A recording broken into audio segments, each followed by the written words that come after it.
শুভ সন্ধ্যা। Share বাজারের মূল খবর ডেইলি মার্কেট আপডেটে আপনাদের স্বাগতম।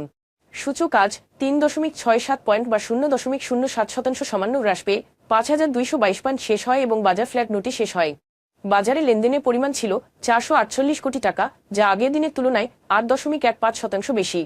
ওষুধ ও রসায়ন খাত থেকে স্কয়ার ফার্মাসিউটিক্যালস ও বিকন ফার্মাসিউটিক্যালস, শিল্প খাত থেকে ওয়ালটন হাইটেক ইন্ডাস্ট্রিজ ও এসালন cold rolled steels limited, cement খাত থেকে প্রিমিয়ার সিমেন্ট ও ক্রাউন সিমেন্ট আজ সূচকে বৃদ্ধিতে মূল ভূমিকা রাখে।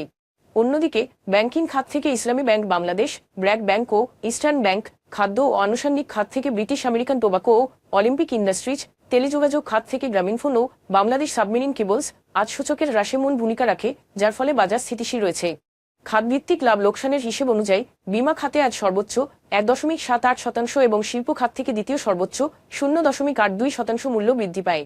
অন্যদিকে ট্যানারি খাতে আজ সর্বোচ্চ 0.99% মূল্য হ্রাস পায়। মূল্য হ্রাস পাওয়া শীর্ষ 20-এ আজ টেক্সটাইল খাতে 8টি কোম্পানি রয়েছে। শাইনপুকুর সিরামিক্স, স্ট্যান্ডার্ড ইন্স্যুরেন্স এবং গ্লোবাল ইন্স্যুরেন্স কোম্পানি আজ সর্বোচ্চ লাভ করেছে, যেখানে লিন্ডে বাংলাদেশ, আলিফ ইন্ডাস্ট্রিজ এবং মেট্রো স্পিনিং আজ সর্বোচ্চ মূল্য হারায়। কর্পোরেট ঘোষণাকে কেন্দ্র করে আজ লিন্ডে বাংলাদেশের শেয়ারের লেনদেনে কোন মূল্য সীমা না থাকায় শেয়ারের মূল্য হ্রাস পায়। তবে বাকি শেয়ারগুলোর মূল্য পরিবর্তনের জন্য কোনো মূল্য সংবেদনশীল তথ্য জানা যায়নি।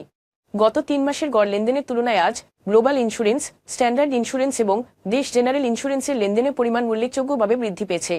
তবে এই শেয়ারগুলোর লেনদেন বৃদ্ধি স্বাভাবিক কোনো কারণ জানা যায়নি। আজকের শীর্ষ দুটি সংবাদ। অন্তর্বর্তীকালীন সরকার আগামী অর্থবছরের জন্য 6% জিডিপি প্রবৃদ্ধি লক্ষ্যমাত্রা নির্ধারণ করে একটি ছোট বাজেট তৈরি করছে, যার লক্ষ্যমাত্রা 6%। অর্থনীতির মন্দা এবং রাজস্ব আদায় কম হওয়ায় এ বিবেচনা করা হয়েছে। প্রধান উপদেষ্টার নির্দেশে অর্থ মন্ত্রণালয় ইতিমধ্যেই এই পরিকল্পনা নিয়ে কাজ শুরু করেছে। তবে একাধিক বন্যার ফলে সৃষ্ট অর্থনৈতিক ক্ষতি এবং মুদ্রাস্ফীতি নিয়ন্ত্রণে অন্তর্বর্তীকালীন সরকারের সংকোচনমূলক মুদ্রানীতির কারণে 2025 অর্থবছরের সংশোধিত বাজেটে এই লক্ষ্যমাত্রা আরও কমিয়ে 5.25% করা যেতে পারে।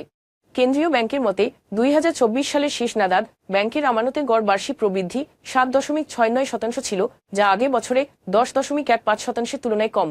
উচ্চ মুদ্রাস্ফীতি, নির্দিষ্ট কিছু ব্যাংকের প্রতি জনসাধারণের অনাস্থা এবং অর্থ পাচারের বিরুদ্ধে কঠোর ব্যবস্থা গ্রহণের মতো পদক্ষেপগুলির কারণে আমানতের প্রবৃদ্ধি ধীর হয়ে গেছে। তবে মুদ্রাস্ফীতি নিয়ন্ত্রণের প্রচেষ্টার অংশ হিসেবে কেন্দ্রীয় ব্যাংক ঋণের সুদহারের সীমা তুলে নেওয়ার পর থেকে সুদ এবং আমানতের হার বৃদ্ধি পাচ্ছে। আজ এ পর্যন্তই।